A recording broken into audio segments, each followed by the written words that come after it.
Welcome to my daily devotional for Sunday, the 25th of October. As we continue to look at Hebrews chapter 2 and verses 13 to 16, we're going to read from Romans chapter 6, verses 16 to 18, where we read, "Don't you realize that whatever you choose to obey becomes your master? You can choose sin, which leads to death, or you can choose to obey God and receive His approval. Thank God, once you were slaves of sin, but now you have obeyed with all your heart the new teaching God has given to you. Now you are free from sin, your old master, and you have become slaves to your new master, righteousness. There is no such being as a free man or a free woman, and anyone who thinks that they are is deluding themselves. The reality is that everyone is a slave in some way. Some are slaves to making money. Others are slaves to some kind of addiction.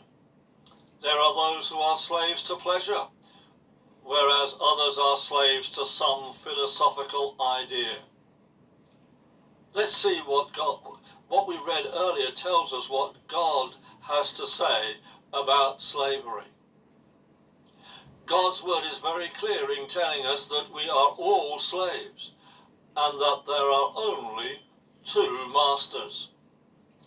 One master is sin, and the more we pursue sin, the more we submit to its mastery, and the consequence is death and hell.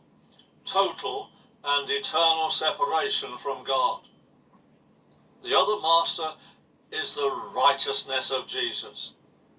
And as we die to the mastery of sin, so Jesus raises us up to the new life of slavery to His eternal ways of righteousness.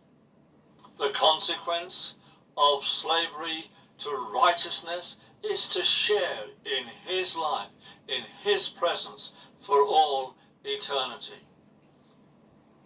We cannot opt out of slavery. So today, choose whom you will serve, life or death. Today, choose life.